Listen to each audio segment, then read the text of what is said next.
இருந்து நமது தலைமை செய்தியாளர் ஜெயக்குமார் இணைப்பில் இணைந்திருக்கிறார். அவரிடம் கேட்கலாம். ஜெயக்குமார், வணக்கம். கூடுதல் விவரங்கள்.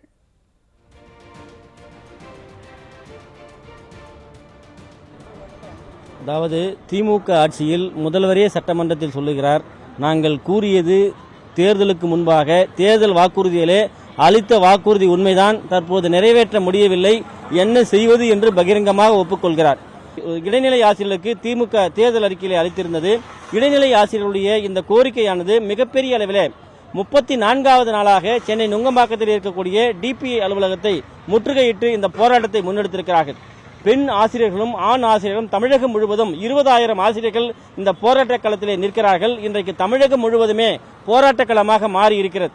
டிபிஐ வளாகத்தில் இருக்கக்கூடிய ஒவ்வொரு பகுதியிலும் ஒவ்வொரு ஆசிரியர்கள், இன்றைக்கு பகுதி நேர ஆசிரியர்கள் ஒருபுறமாகவும், இடைநிலை ஆசிரியர்கள் ஒருபுறமாகவும், அதே போன்று முதுகலை பட்டதாரி ஆசிரியர்கள் மறுபுறமாகவும், அதே போன்று ஊனமுற்றவர்களுக்கு, மாற்றுத்திறனாளிகளுக்கு சிறப்பு பயிற்றுநர்கள் ஒருபுறமாகவும் போராடி வருகிறார்கள். தமிழகம் முழுவதும் போராட்ட களமாக இந்த அரசு மாறி இருக்கிறது. 34 நாட்களாக இரவு பகலாக இந்த வீதியிலே அமர்ந்து ஒரு பெண் ஆசிரியர்களை போராட வைத்து அவருடைய கண்ணீரை துடைப்பதற்கு நாதியற்று இருக்கக்கூடிய நிலையிலே இன்றைக்கு தொடர்ந்து அவர்கள் போராட்டத்தை முன்னெடுத்திருக்கிறார்கள், தொடர்ந்து போராடி வருகிறார்கள். சம வேலை சம ஊதியம் என்கிற கோரிக்கையை வலியுறுத்தி தான் அவர்களுடைய போராட்டத்தை முன்னெடுத்திருக்கிறார்கள். இந்த போராட்டத்திலே தற்போது இந்த இடைநிலை ஆசிரியர் நம்மோடு இணைகிறார். அம்மா, உங்களுடைய முக்கியமான கோரிக்கை என்ன? 34 நாட்களாக வீதியிலே இறங்கி இந்த காய்கிற வெயிலிலும் மழையிலும் குடிநீர் இல்லாமல், கழிப்பறைகள் இல்லாமல் போராடி வருகிறீர்கள். உங்களுடைய வேதனை என்ன? உங்களுடைய கோரிக்கை என்ன? சார், எங்களுடைய கோரிக்கை ஒற்றை கோரிக்கை, சமவேளைக்கு சம ஊதியம் என்ற ஒற்றை கோரிக்கை. முதல்வர் இருமுறை எங்களுடைய கரம் பற்றி எங்கள் களத்திற்கு வந்து கொடுத்த வாக்குறுதியை தான் நாங்கள் கேட்டுக்கொண்டிருக்கிறோம். கோரிக்கை எண் வாக்குறுதி எண் 311 என்று அவருடைய வாக்குறுதி புத்தகத்திலும் வைத்துள்ளார். 505 வாக்குறுதிகள் அவருடைய திமுக ஆட்சியின் 505 வாக்குறுதிகள் உள்ளன. ஆனால் அந்த வாக்குறுதிகள் எல்லாம் அவருடைய கரம் பற்றி கொடுத்த வாக்குறுதியா இல்லையா என்பது எங்களுக்கு தெரியாது. ஆனால் எங்களுடைய வாக்குறுதி எண் 311 மட்டுமே எங்களுடைய கரம் பற்றி கொடுத்த வாக்குறுதி. பிரஸ் மீட் எல்லாம் சேர்ந்து வச்சு கேட்டபோது கூட அப்பையும் இவர்களுடைய போராட்டம் நியாயமானது, இடைநிலை ஆசிரியர்களின் சமவேளைக்கு சம ஊதியம் நிறைவேற்றப்படும் என்று ஒரு மீடியாக்கள் முன்னாடி எங்களுடைய கோரிக்கையை ஏற்றுக்கொண்டு கோரிக்கை எண்ணாகவும் 312 வைத்துள்ளார். அந்த கோரிக்கையை உடனடியாக நிறைவேற்ற வேண்டும் என்று எங்கள் 20,000 இடைநிலை ஆசிரியர்களின் சார்பாக கேட்டுக்கொள்கிறோம். அதாவது தமிழகத்தில் இருக்கக்கூடிய மற்ற மாநிலங்கள், அண்டை மாநிலங்களாக இருக்கக்கூடிய தெலுங்கானா, கோவா, கர்நாடகா, ஆந்திரா, புதுச்சேரி, கேரளா என அனைத்து மாநிலங்களிலும் இந்த இடைநிலை ஆசிரியர்களுக்கு அந்த ஊதிய முரண்பாடுகள் இல்லாமல் ஊதியம் வழங்கப்படுகிறது.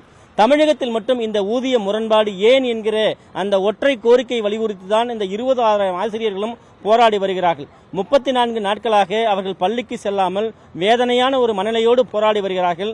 பள்ளியிலே இருக்கக்கூடிய அந்த பிள்ளைகளுடைய கல்வி தரம், கல்வியினுடைய சூழ்நிலை இதையெல்லாம் புரிந்து கொள்ளாமல் ஏற்கனவே ஏறக்குறைய தமிழகத்திலே 370க்கும் மேற்பட்ட பள்ளிகள் மூடப்பட்டிருக்கிறது.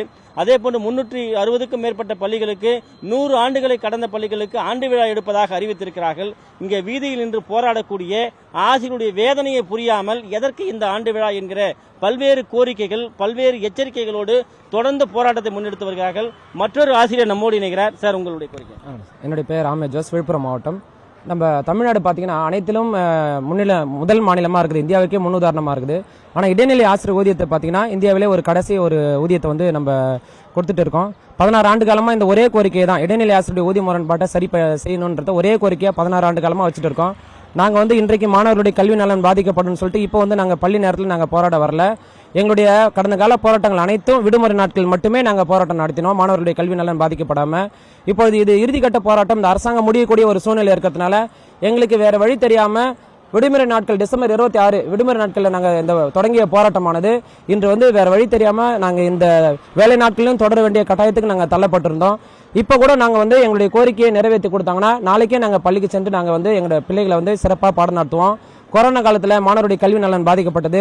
அப்படி இருந்து நாங்கள் எங்களுடைய மாணவர்களுக்கு பலவிதமான பொது யுக்திகளை பயன்படுத்தி பாடம் நடத்தி எங்கள் பிள்ளைகளை நல்ல கற்றல் ஆய்வுகளை கொண்டு வந்தோம். இங்கே இருக்கிற எல்லா டீச்சர்ஸுமே வந்து ஆர்பி டீச்சர்ஸ், ரிசோர்ஸ் பர்சன், ஆசிரியர்களுக்கு பாடம் எடுக்கக்கூடிய ஆசிரியர்கள் இங்கே இருக்கிறவங்க எல்லாமே திறமையான ஆசிரியர்கள். எங்களுக்கு வந்து மாணவர்களை வந்து எந்த அளவுக்கு குறுகிய காலத்தில் திறமையான கல்வி போதித்து இந்த 3ஆம் பருவத்தில் சிறப்பான கல்வி அடைவை கொண்டு வர முடியுன்றது எங்களுக்கு தெரியும். எனவே வந்து இழந்து போன இந்த பள்ளி நாட்களை வந்து நாங்கள் ஈடு செஞ்சு சிறப்பான கல்வியை நாங்கள் போதிப்போம். அதற்கு வந்து எங்களுடைய கோரிக்கை உடனடியாக நிறைவேற்றி எங்களுக்கு பள்ளிக்கு அனுப்பி வைக்கணும்னு சொல்லிட்டு இந்த நேரத்தில் தாழ்மையுடன் கேட்டுக்கொள்கிறேன். நன்றி. இந்த இடைநிலை பதிவு மூப்பு ஆசிரியர்கள் இன்றைக்கு தொடர்ச்சியாக மற்ற மாநிலங்களில் இருக்கக்கூடிய ஊதிய உயர்வுகள், ஊதிய சமன்பாடு இவற்றையெல்லாம் பதாதைகளாக கையில் ஏந்தி தமிழகத்தில் மட்டும் ஏன் இந்த அவலநிலை நீடிக்கிறது? திமுக அரசுக்கு எங்களுடைய கோரிக்கைகள், கண்ணீர், வேதனை தெரியவில்லையா என்கிற முழக்கத்தோடு போராடி வருகிறார்கள். ஒருபுறம் அகல பாரதத்திலே பள்ளிக்கல்வித்துறை சென்று கொண்டிருக்கிறது. பள்ளிக்கல்வித்துறையினுடைய ஊழியர்கள், பள்ளிக்கல்வித்துறையினுடைய பணியாற்றக்கூடிய ஆரம்ப பள்ளி, தொடக்கப்பள்ளி, இடைநிலை, பகுதி நேரம் இப்படி பல்வேறு கட்ட பிரிவில் இருக்கக்கூடிய ஆசிரியர்கள் போராட்டத்தை முன்னெடுத்திருக்கிறார்கள். இடைநிலை ஆசிரியர்கள் 34 நாட்களாக போராடி வருகிறார்கள். கேட்பதற்கு கூட நாதியற்று நாங்கள் வீதியிலே நிற்கிறோம் என்கிற வேதனையோடு கண்ணீர் சிந்திக் கொண்டிருக்கிறார்கள். எங்களுடைய போராட்டத்திற்கு முடிவு கிடைக்கும் வரை, சம வேலைக்கு சம ஊதியம் இந்த அரசு அறிவிக்கும் வரை நாங்கள் வீதியிலே நின்று போராட்டத்தை முன்னெடுப்போம் என்று எச்சரித்துக் கொண்டிருக்கிறார்கள். இன்னும் கூட இந்த அரசினுடைய காதுகளுக்கு இவர்களுடைய கண்ணீர் குரல் விழவில்லை என்பதுதான் வேதனையுடைய, துயரத்தினுடைய உச்சமாக இருக்கிறது. Syed,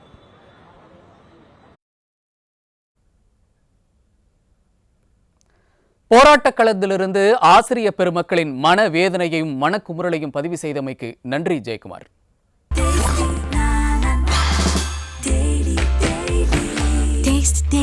Taste the Daily.